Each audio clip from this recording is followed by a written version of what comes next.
Sunset Slayer by Penstroke. Chapter 5 Beguilement. I can still hear them. They're arguing about puffy sleeves. Fluttershy said, her head swiveling constantly as the trio made their way through the halls. Sunset held the flashlight that she had procured from Twilight's bag, letting its more powerful beam light their way, while her phone stayed in her pocket. They had been moving at a cautious but brisk pace. The group paused at intersections to peek around corners, and on straight stretches of hallway. They would move as fast as they could while keeping their footfalls and movements quiet. Fluttershy was acting as their long-range alert system to let them know if anything was moving towards them, or if Rarity and Applejack had finished arguing and started to move. So, why the wrestling gym? Sunset asked in a whisper as the group drew closer to their destination.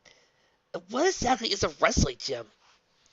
While Crystal Pep's regular gymnasium housed in a secondary building on the grounds, the wrestling gym is in the main school building. Twilight shifted the backpack she was wearing, adjusting how the weight rested on her shoulders. It's a square shape rather than a rectangle, and it's where students practice fencing, judo, wrestling, and other combat sports. The wrestling gym has a door that leads outside. Normally, it's the fastest way to get to the regular gym, but right now, it may be the only exit that isn't guarded. Twilight motioned towards the door and reached to grab the door handle. This is it! What's on that door? Sunset asked, raising her flashlight to better illuminate a white sign that had been hung on the door's exterior. Sunset began to read it aloud. Attention students. The gymnasium is being closed for the remainder of the school year for repairs and renovations. All athletic clubs that make use of this space are being moved outside. Contact your coaches for more information. Fluttershy raised a hand and pointed to the bottom right corner of the sign. Been signed by Principal Until her hands gently rested on the door. She stepped around the door's seam and pressed her head against the wood. I hear fans. You hear fans and a low hum. It kind of sounds like a barbershop quartet, but mechanical. I smell stale food in. Fluttershy stepped to the door seam again and quickly looked back at Sunset at Twilight. I smell spite. That was all the motivation the girls needed. Twilight turned the door handle and pulled on the door, letting Fluttershy and Sunset move inside before following behind. Normally, Twilight would have ensured the door shut quietly and closely. That precaution, however, was washed away by what the trio found inside the gym. Sunset couldn't speak for the others, but she was shocked and amazed at what she saw. Didn't even think about the door until it swung shut rather loudly behind them. All three of them whistled the sound, and quickly turned their attention back to the gym, hoping they hadn't alerted someone that was already inside. When they heard nothing moving or reacting to the sound of the door, they let their guard down a little, and remained being somewhat awestruck by what they had found. Scientific equipment had been stacked and circled around the center of the gym. It was an all-new, brand-new, top-of-the-line, and Sunset was surprised Twilight wasn't drooling with envy. There was a rack of blade servers, whose lights flashed as they went about some unknown computational risk. There was reservation season units, filled with dozens of test tubes, containing liquids of different colors and opaqueness. There were tables and cabinets dedicated to just holding all different kinds of measuring equipment, and 3 different chalkboards held numerous complicated formulas and calculations. The final piece of the ring of science was one desk that was cluttered behind a keyboard, mouse, and numerous pieces of paper. At the center of it was a pair of large metal towers to which blocky chunks of crescent-shaped metal had been mounted. These towers bordered a single, sparkling glimmer of light with a magical aura that floated just above the door. Even though it was no longer than a golf ball, Sunset couldn't help but feel her heart sink into her stomach at the sight of it. It was a portal to Equestria, perhaps the largest he had ever seen since the events of the Friendship Games. I suppose this explains why Principal sits close to Jim, Twilight said as she looked over the chalkboards. The portal must have appeared here at Crystal Prep, and she seized the opportunity to study the magic of Equestria for herself. Or at least, she called the people that could study and understand the magic for her.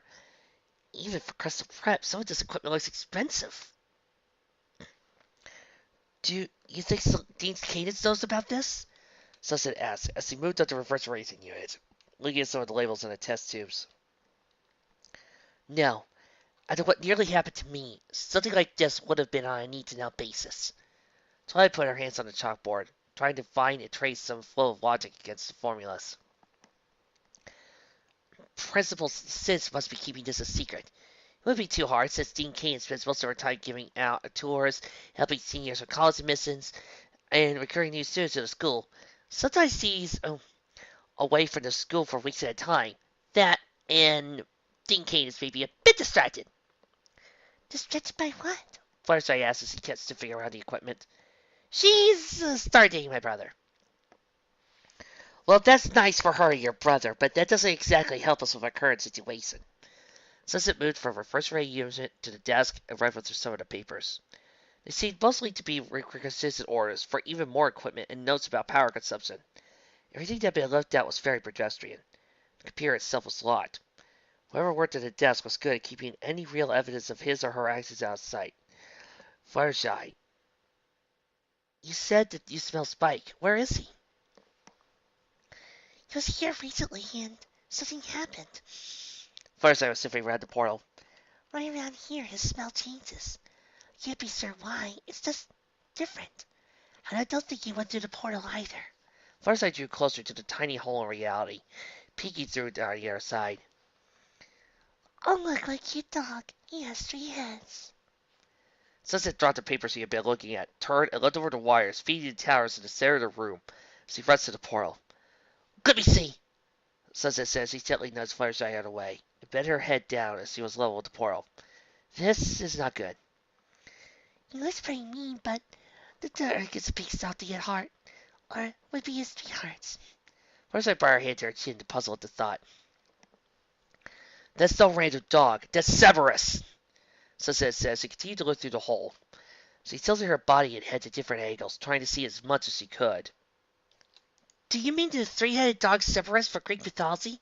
The one that guards the gates of the underworld for Hades? Twilight asked, showing her 2 friends beside the portal. But he's just a myth. Pegasi and unicorns are just as mythological in this world, but we know exactly where to find thousands of them. Sunset stood back up straight. Maybe there have been other times when portals opened up between this world and Equestria, allowing them to intermingle, but that's a mystery for another day. What I'm more concerned about is where this portal opened. It's inside their Tartarus, inside one of the prison cells. That sounds bad, Fluttershy said. Sunset nodded her head. The Tartarus is Equestria's version of a maximum security federal prison. It's where the worst of the worst are locked up so they can't hurt Equestria or the rest of the world. It's kind of a magical village you read about in fantasy novels, with cowardly, scared puppies compared to some of the things in there. You remember when Princess Twilight told us about Tirek? He was locked up in Tartarus. Fluttershy's webbed wings wrapped around her shoulders as he crossed her arms and touched them, hugging herself.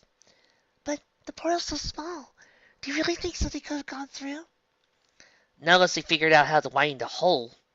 Twilight gestured to the metal towers checking the portal. Judging by these devices, that's exactly what they're trying to do. She stepped away for a moment, going to use one of the cabinets on the perimeter of the lab space. She opened it up and took something from inside before turning to her friends. The squares on those 2 towers look like powerful focused electromagnets to me. And those hooks I saw earlier are made of metal that react strongly to magnetism. Twilight held up the things she had procured for the cabinet. It was a solid cylinder of metal that had been bent into a hook shape. It's a crude design, but if they put these hooks around the radius of the portal and turned on the magnets, it might be enough to stretch the whole wire. I could be wrong, but I doubt Principal Sid's would have called people here to close the portal or just study it. Not after she saw what magic could do. Sunset growled and pointing up, her aura boiling with anger. That idiot! I bet she thinks he controlled the magic and not get overwhelmed by that. That, or Sid thinks that whoever she brought here can figure out magic secrets. She could use it to improve the reputation of her precious prep school. Well, I'm not going to let her toy with this portal anymore! Sunset reached out with her magic, closed her fist around the portal. Small beams of light began to shine out from her fingers, but she kept her hand closed tight. It took seconds, but when Sunset finally opened her hand, the portal was gone. She dropped to her knee, the expansions of her magic leaving her feeling lightheaded. Twilight Fluttershy moved up beside her. Fluttershy touching her shoulder, but she waved it off. I'm okay. You should really start conserving your magic. Twilight said as she started as Sunset climbed back to her feet. If you run out, that puts us at a large disadvantage. I know. I'll try to let Fluttershy handle things from here on out. Sunset glanced over at Fluttershy as she spoke. Oh, and this is the human world, so I'll forgive it for not having mana potions. But Fluttershy wasn't listening. Her head and ears were turned towards the rest of the school. "What is it?" Sensei couldn't help but ask. Rarity and Applejack are on the move. I can hear Applejack's boots and something else. Something clicking against the floor, but it's not Rarity's heels. It's getting louder. Fluttershy took a step closer to the door, then led back to the rest of the school. They're going downstairs, and they're heading straight for us. Sensei clenched her fists, began jogging towards the far side of the room. They, or their master, must have sensed that we closed the portal. We need to get outside, now! Fluttershy and Twilight nodded, running to catch up with Sunset as he moved towards the exit door, a bright green sign glowing above the frame. Her hands found the press bar, she shoved it and pushed the photo forward. The trio of them burst outside, but quickly slid to a stop. Sunset slid an arm over covered Twilight, with Fluttershy let out an uncharacteristically aggressive hiss, like a cornered cat. Now, where, darlings, do you think you're going?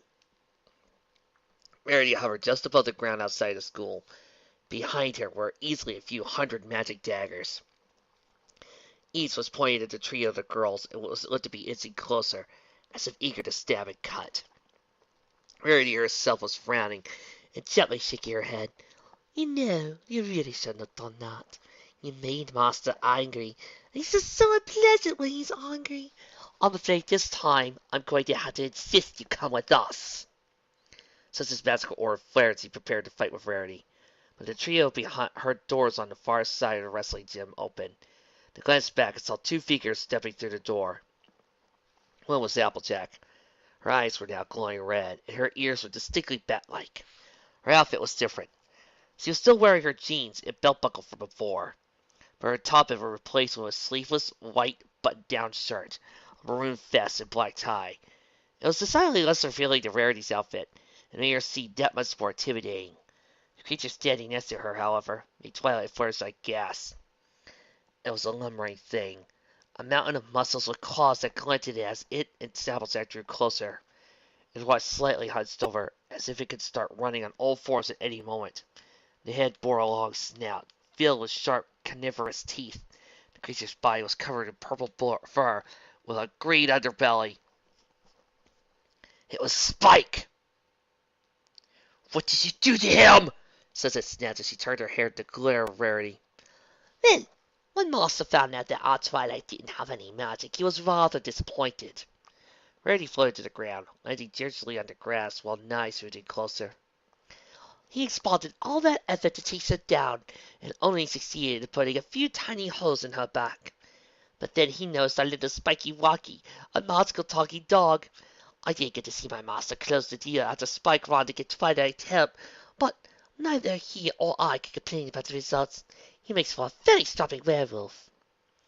Don't even think about that until say it, Applejack said as she and Spike caught up with the group. It's basically 3 versus 1. You've been using a lot of magic tonight. Better come along quietly. Like a terrorist, I will! Sunset shouted. Her aura flared as he lunged at Applejack. Her magically enhanced punch, however, was abruptly cut off. With amazing speed, Spike caught Sunset in the air by her neck, his claws tightening around her throat.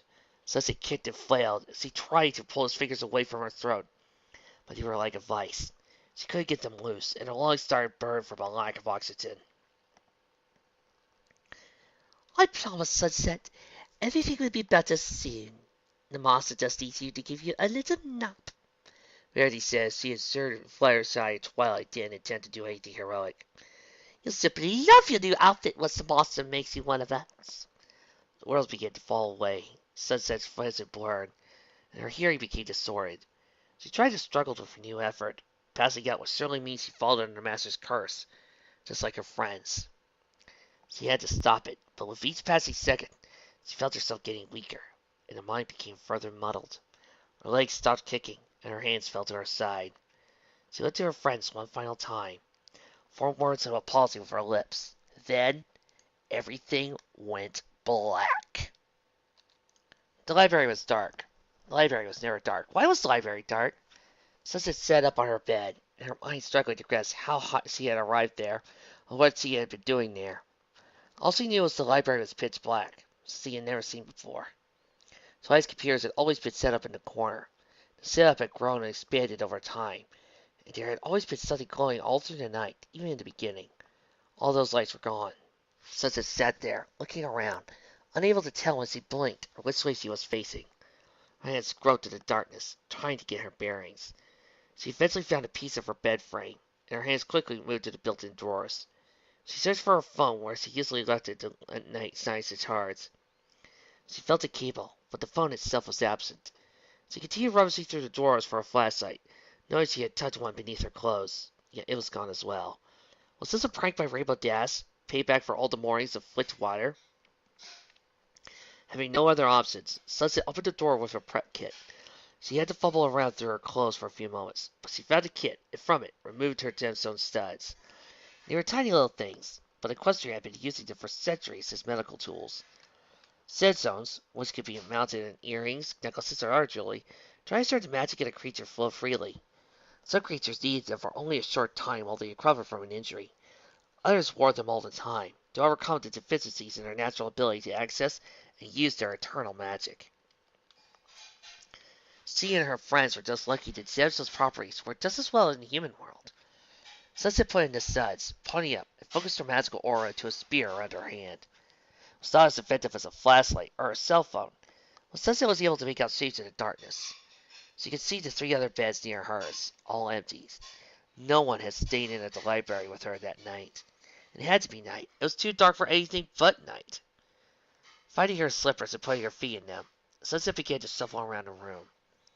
She first went to the kitchen, trying to find the emergency flashlight to get to one of the drawers there. It was gone as well. She would have tried to turn on Twilight's computers, to use the monitors to light the room, but the hardware wouldn't turn on. It was like a power outage. But that wouldn't explain why the lights they kept for the exact situation were missing as well. There was a click and a spark, and Sunset turned away from the computers at the library's coffee table. The room now had a light of its own. It was coming from an odd lantern sitting in the table. Sunset let her own magic disappear as she approached the lantern. It looked equestrian design. The handle and little control knob were made of soft wood, to be gentle on the teeth. There was also a button. When Sunset pressed it, it caused the gemstone inside the lantern to spark, to ignite the oil-filled wick magically. The spell also reminded her of Equestria. The lantern seemed to be filled with sour Arabian lamp oil, which burned with a slight, calming fragrance. No oil in the human world burned as cleanly or pleasantly. Sunset caught herself staring into the fire of the lantern, a peculiarly red flame. There, of course, lay the tint color of fire in Equestria. It was a level of rudimentary magic that was taught once a pony was old enough to be playing with fire without burning a house down. Sunset, however, couldn't stop herself from staring at the fire, nor could she deny the tightness in her chest. Though it was safely contained within the glass, Sunset felt like she actually feared the little red flame. Another glow began to illuminate the library, and Sunset turned her light towards the source. Light was sipping through the seam in the door that led outside. It was pulsing and moving, like someone was standing on the far side of the door with a powerful flashlight. "Girls, is that you?" Sunset called out. She stepped away from the lantern, moved to the door, and grabbed the handle. The metal was unusually warm, but not enough to stop Sunset from opening the door. There was a fire and smoke. Sunset nearly choked as warm, polluted air assaulted her lungs. She brought the sleeve of her pajamas to her mouth, breathing through the fabric. She ascended the half-dozen steps that connected the library to the back lawn of Canterlot High. With each step, more of the school and the surrounding area was revealed. With each step, more of the decimation came into view. With each step, Sunset saw more and more of the fire. The city was burning. The distant skyscrapers, nearby homes, and everything in between was alight, engulfed by towering flames that reached to the sky, as if trying to burn away the stars in the heavens. Canterlot High appeared to be the only place spared, but the fire was drawing closer. It would burn the school, and Sunset Simmer, just as it was consuming everything else. Glass shattered, and instinctively Sunset tried to protect herself. She drove forward as shards landed on the ground around her. So she didn't feel a single piece strike her back. Then came the wind. It was loud and strong, howling into the night, as if in defiance of the fires. Daring to look back, Sunset saw that the wind was pouring from every blown-out window of the school. It was like Candlelight High was trying to push the fire back, like it was trying to save itself. Surrounding fires were deterred, but only briefly. The advance of the inferno resumed. The flames began to reach the school's lawn. Cars in the parking lot exploded as their gas tanks ruptured. Metal equipment near the playing fields melted to the ground. The fire was burning so hot that nothing hoped to stand in its way. As long as there was fuel, the fire would draw ever closer to the school. Sunset heard the clink of metal again and split down the door to the library. The lantern was there, having moved it under its own power. She felt like the fire within was looking at her, and she remembered something that she had learned from Applejack. Something her friend had to do when a fire started on their property. Firing out was a technique used by firefighters to combat uncontrolled blazes. They would burn the fuel ahead of the wildfire, denying that fuel and creating a natural barrier. With all the wind coming out of the school, Sunset could use the fire in the lantern to burn a ring around the school. It was getting close. Sunset could feel the heat on her skin and through her pajamas. Despite the looming danger, Sunset found herself hesitating. She climbed down the steps and picked up the lantern. It was not there to stare at the red flame within. She was still scared of it. Did she really want to let it out? She knew what it could do. She could picture it, burning up everything she cared about, just like the wildfire that was consuming the city. For all she knew, she'd be trading one fire for another, but it was also her only hope. No amount of water would save the school, save her home. Sunset's grip tightened on the lantern. She gripped the base with both hands, raised it above her head, then slammed it against the railing of the short staircase. The top broke off, exposing the fire within to open air. Her plan was to run around the school, setting a ring of fire in the grass. But she didn't have to take a step. Free from his presence, the red fire sprang into the air like an unfit released geyser. It leapt to the grass and began to burn.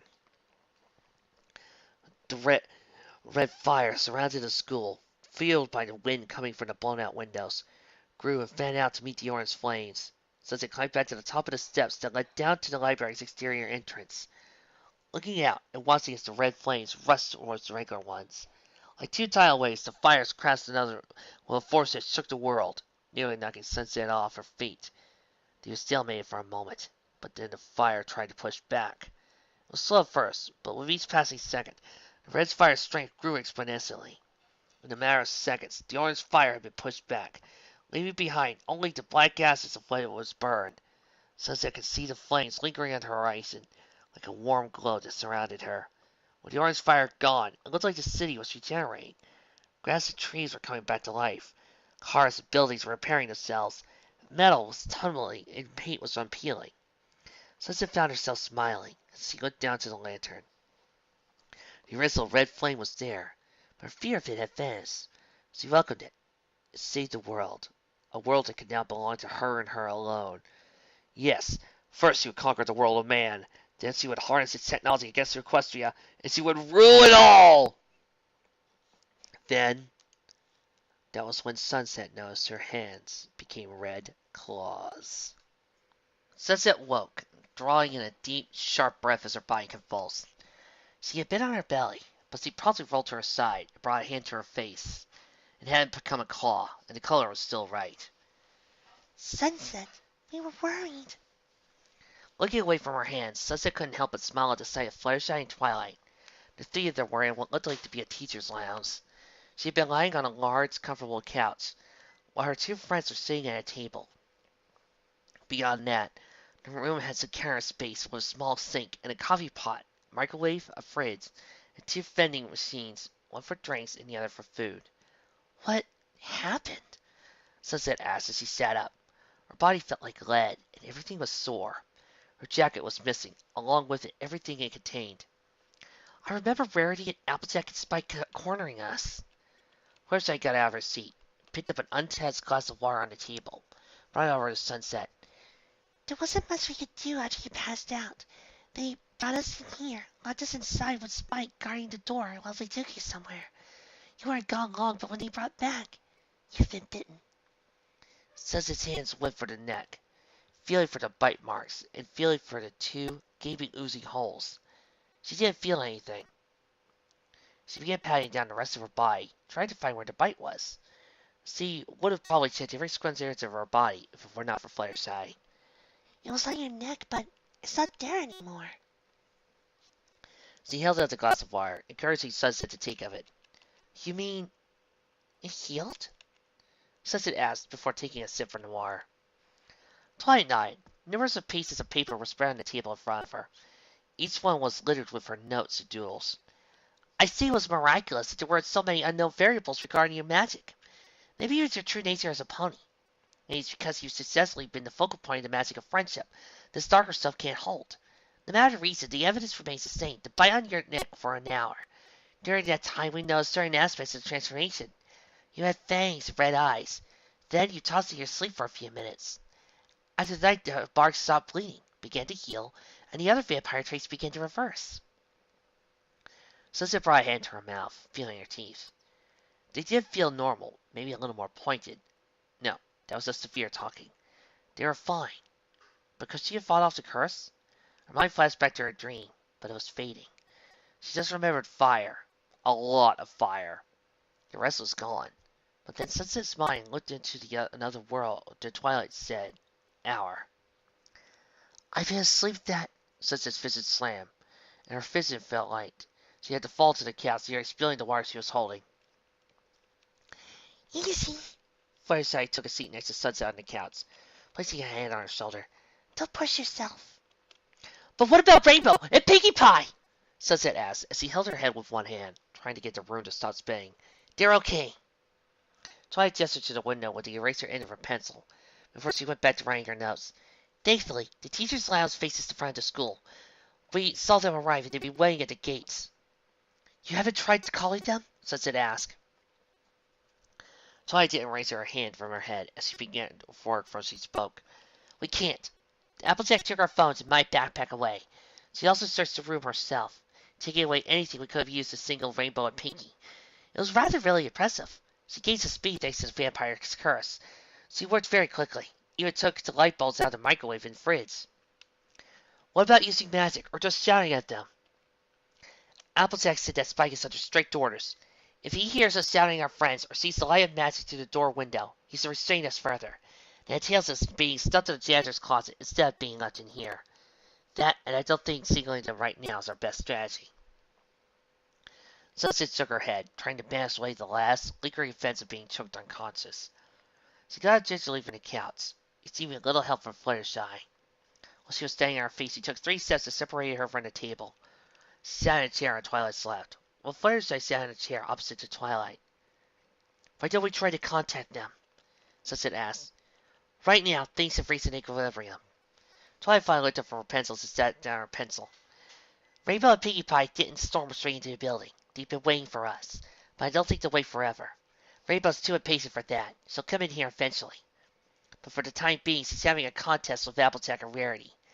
Yes, I'm sure that's what she's doing. A while ago, she was downing taunts at the school to try to get Applejack to come outside. The fact she's turned this all to a contest of will in her head is probably to our benefit. But that doesn't mean I think we should just sit here.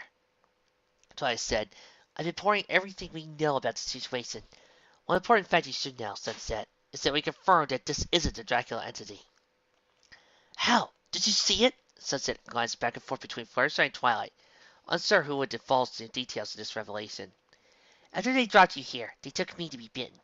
Rarity put that bag she made over my head, and Applejack carried me over her shoulder, so I lost some sense of direction. But their master is here. And when he went to bite my neck, I felt him hold my shoulders with his hands. The bite, however, started healing immediately, so he told Applejack to bring me here. Sunset stared at Fluttershy for a few seconds. Then her eyes widened as he looked at Twilight. Hands and talking. Dracula doesn't have hands, and he sure can't talk. Our Dracula is just a crazy bat. Exactly, Twilight said with a nod. Based on what we've seen, my working theory is that we got something from Equestria over here, and our first official Class 4. A flesh and blood being that can make use of its magic despite crossing into this world. This whole situation, in fact, is furthering my theory that the portal in Canterlot High statue has special enchantments on it. Things that assure that those traveling for it doesn't destruct the world they're going to. Chases ponies into humans, humans into ponies, and restrains the magic while the new portals are entirely unrestricted. That makes sense, but how does that help us now? Sunset asked. Every piece of information that lets us plan our next step. Twilight began picking up and passing around some of the notes she had written out. Now, what we know so far is that this curse is very similar to the mystical Dracula. Blood-sucking, fangs, red eyes, heightened abilities, and a dark and magical aura. The Master's curse adds, on top of that, some level of mind control. Since dancing only a distant, I believe underlying curse abides by the same rules. Once the master is dealt with, and his magic influence is removed, our friends should return to normal. Just like how Fluttershy didn't show symptoms of her curse while Dracula was drained of magic. Twilight picked up a piece of paper, one that looked to be a ordinary comic book page. Twilight pointed to the first panel, which showed the three of them. At this time, we three appear to be immune. I'm immune because I have no magic for the curse to latch onto. Fluttershy, I believe, is immune because she's already a vampire. This leads further credence to my theory that the base magic of the curse is the same. This new strain will abide by some of the same rules. Finally, there's Sunset, who shows a strong resistance. The curse can take hold for a little while, but you recovered it from an hour. So plan A is to make Sunset a Trojan horse.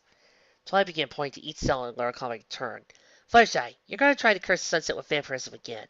Once you're starting to sense of Sunset, we'll have to you try to leave the room. Spike lets you go, then you should be able to do some recon. You can find out more about the Master, find our supplies, and maybe answer some critical questions for me. If you can at least get one of our phones back before you can recover from the curse, we can call Rainbow and Pinkie Pie. Then the five of us can figure out our next move. But I've been in Sunset numerous times, and the curse has never spread, Fluttershy said. Twilight held up several additional pages, each depicting a different comic. I know. I got plans through the letter M if this one doesn't work. Magic, however, seems to react to someone's motivations. I used the magic of friendship because I wanted to learn about it and beat Canterlot High. That turned me into a raven-winged sea demon. Sunset understood the magic of friendship and wanted to save me. She became a light-winged, sagely sorceress. Twilight then turned her head to focus on Fluttershy. The only reason you haven't passed the curse along is because you never wanted to. But how could I want to make my friends into vampires? It's awful. Fluttershy brought her hands to her shoulders, hugging herself. I have to bite and hurt my friends on a daily basis, otherwise I starve. And if I smell any blood, it makes me hungry. I have to run past the nurse's office if someone's in there because he skinned a knee or cut a finger. And anytime we get a new animal at the shelter, it's scared of me. They eventually come around, but they're just so scared of me at first. I didn't know about that. Twilight withered, taking the comic page where plan is, shuffled it behind some of the other plans. We're sorry, Sunset said. She got up from her chair, managing to stand on her own power, as she went behind Fluttershy, went down to give her a hug. I'm sorry. I know this has been hard on you. You're the kindest person I know. Someone so gentle shouldn't endure this. But right now, Applejack, Rarity, and Spike are in a worse state. They're being controlled, and we can't leave them like this, can we? Fluttershy shook her head. No, I know we can't. I don't want to see them like this anymore. Sunset released her hug and placed her hands on the back of Fluttershy's chair. She stood up straight. She looked over Fluttershy's head to focus on Twilight. How does Plan A compare to the others? It's far more likely to succeed, in my opinion. Twilight pulled Plan A back from the pile. She turned it over her hands, looking over her own duels. Everything else involves escaping through the window or subduing Spike before Rarity and Applejack could provide backup. In either situation, the likelihood that Rainbow and Pinkie Pie will bust in to help is high. They'll either see us breaking the window or possibly hear the fight breaking out. And they rush in, they could get caught and bitten. Then we're outnumbered such fans. Then I want to do Plan A, Sunset said, her voice firm and unwavering. Even if I can't kill from the curse a second time, as long as it'll let us save our friends, I'll do it. But Sunset, I couldn't. I can't. Sunset said as she stood up from her seat. She began backing away from her friends, shaking her head firmly. I can't make myself want to make you a vampire. But you do want to help our friends. Yes, of course. I'll always want to help them if they're in trouble. Then maybe that's enough. I say we try. Sunset took the seat Fluttershy had just vacated. Her jacket already gone. All that remained was her light blue top, and that exposed more than enough of her neck. Sunset pushed some of her hair out of the way. It wasn't acting too eager. It had been her plan that Fluttershy got bitten by Dracula, and there were days she wished she could take Fluttershy's pace. Still, at the moment, that just made the choice easier. They had friends in danger, and this was probably their only chance. Fluttershy stopped backing away, while she was shaking her head firmly. And again she shook her head no, but Sunset just kept sitting in the chair waiting. Fluttershy's hands began to whir as she stopped shaking her head. A few tears began to run down her cheeks as she stood there, then finally gave a single, tiny nod. Okay. She said, her voice barely audible. She took a step towards Sunset. The door to the room slammed open. You know I can hear you, right? Spike said, a deep growl rumbling beneath his words. Sunset and Twilight bolted up in their seats at the table, while Firefly quickly scrambled to stand over behind them. Spike stepped into the room, ears flat, claws bared. Master said you could plan all you want, but now that your ass is trying to escape, I have to separate you. He lumbered towards Fluttershy. Now you better come quietly. Don't make me howl and call the others. He caught Fluttershy by the forearm, jerking her away. She yelled in pain and suddenly snapped at Sunset's head. She ponied up in a flash, leapt up, and punched Spike in the jaw with her right fist. Magic enhanced blow made him release Fluttershy and sent him sliding into the lounge of his friends. The appliance's door buckled a little under the force, but Spike wasn't phased. He only growled and bared his fangs. Don't make this difficult, Spike said as he began lumbering towards Sunset. Master didn't say I couldn't rough you up. Give it your best shot, Sunset said before she thrusted her hand forward. Magical aura formed into a massive hand, was stretched out to smash Spike against the fridge again. But then her aura flickered. Her head felt light, her visage swam. Spike stumbled until she was able to grab hold of her chair. She was hitting the limits of her magic. She should have recovered some by now.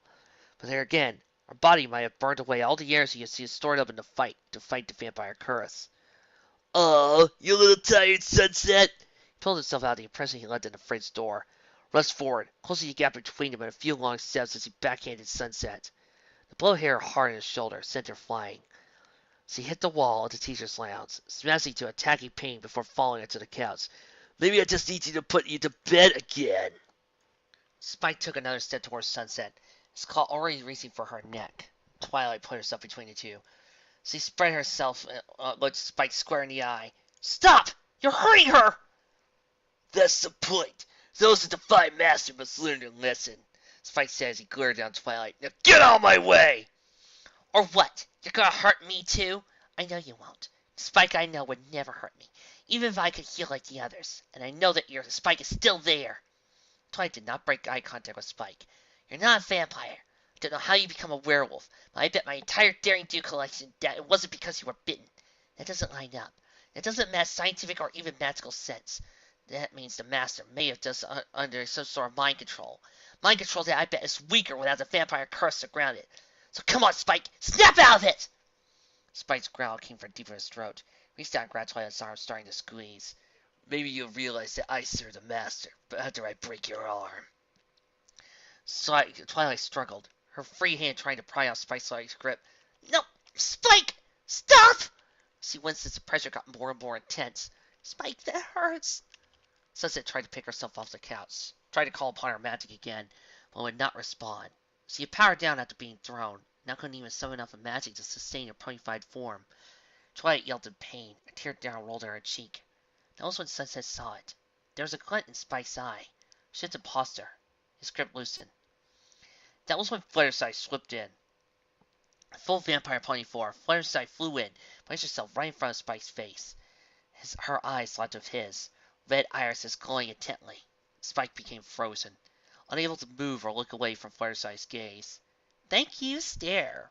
Sunset got off the couch, and while Spike was distracted, held Twilight get her arm out of his grip. Twilight would have a nasty bruise, but at least her bone was not broken. Hey, it actually worked, Twilight said with a smile and a whimper as she touched the tender part of her arm. That was a plan? Sunset said as he helped Twilight to couch. Plan D, Twilight said with a chuckle. Fluttershy has her stare. When she's a normal human, it gets the attention of animals and makes them stop what they're doing. I theorized a while ago her stare might be enhanced when she's pointing up, like a true vampire stare. I hypothesized that it might have mind-controlling capabilities, common to Fluttershy's beguilement. Plan D was that I tried to appeal to Spike as my friend. If it worked, Fluttershy was to swoop in and try to steer him back to normal. And Plan D wasn't Plan A because? Sunset asked. Plan D was largely theoretical and a bit of a gamble. It would have been the first plan we considered in case he woke up a vampire under the Master's control. I was hoping he'd recover. Sunset smiled, sort of smile. I suppose I should thank you for your optimism. Looked up at Fluttershy and Spike. The pair continued to stare at each other for a few seconds before the glow of Fluttershy's eyes faded. Flew away from Spike, putting herself into defensive position right in front of Sunset and Twilight. Spike blinked slowly once he was free from the stare. His shoulders slumped, and the aggressive tension leaving his body. He fell to his knees, clenched his hands to the floor. His tongue held downward for a few seconds. He stared at the floor. Then he shivered A few drops of liquid fell to the floor. Sunset twists, believing liquid to be drool. Spike's mouth was now frothing out of rage and servitude to the master was returning. Then he looked up, and saw the three girls' tears coming from his eyes. He whimpered and tried to back away. His ears were flat and his tail was between his legs. Yet before he could take a single step, Twilight forced herself up from the couch. She calmed, dropped to her knees, and hugged his head against her chest. Spike froze for a few seconds, then brought up one of his arms to hug her back. "I'm sorry, Twilight, I just—" Twilight patted his head. "Shh. It's okay, Spike. It's okay."